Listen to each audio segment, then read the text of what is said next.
د حج د فرضیت دپاره 5 شرطونه دي. اول دا چې حج په چا باندې فرض دی؟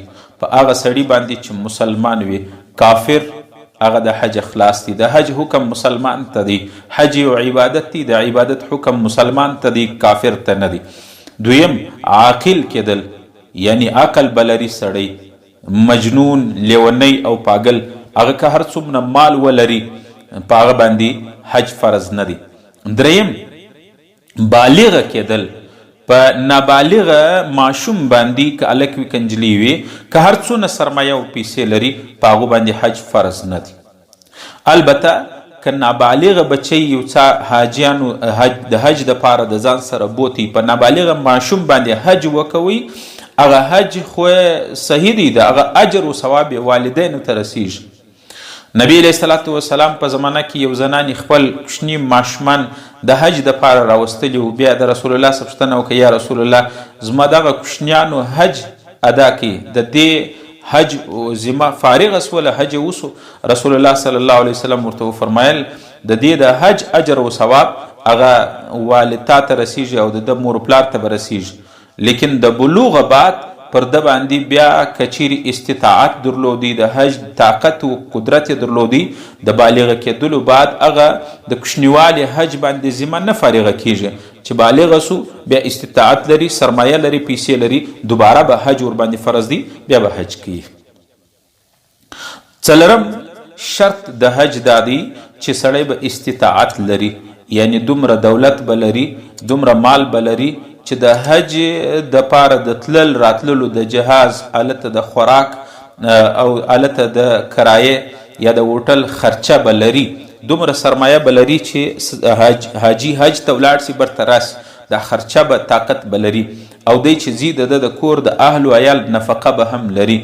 بیا حج ور باندې فرض دی. که چیرې دا نه لري دومره سرمایه چې د حج خرچه وکړي او د د کور د نان نفقه د بچانو د دې طاقت نه لري، بیا حج ور باندې فرض نه دی. بله خبره ده چې د حج دپاره صحت ضروري دی، یعنی معذوره به نه. که یو سړی معذوره وي، عذر لري، بیا د معذوره څخه هم حج فرض ساقط دی.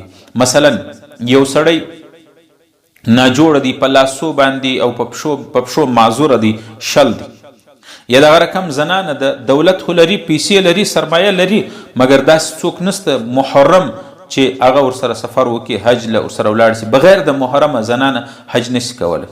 یا یو سړی دشمني لري، د خوف و خطر دی چې که چیرې زه ایرپورټ ته ولاړم یا حج لتلم، په تګ راتګ کې زما دشمنان ما قتلوي، ما وژني، نو د دا سړي هم عذر دی.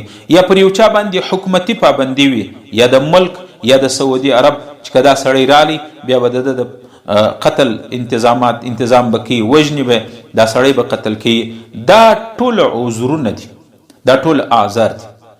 د دې په صورت کې په دې معذوره باندې اول که عذر ختم سي په خپله به حج کوي، او که چیرې د هغه عذرونه د چاوي، مثلا یو څوک په سترګو ړوند دی، یو څوک په پښو په لاسو شل دی، د حج احکام نسي ادا کولی، یا یو سړی دومره سپینږورتوب ته رسېدلی دی، زنانه دومره سپین سارې سوې ده چې د حج اعمال هغه نسي کولی په خپله باندې، نو د دې دپاره حکم دا دی چې یو بل سړی به حج بدل په شکل کې واستي.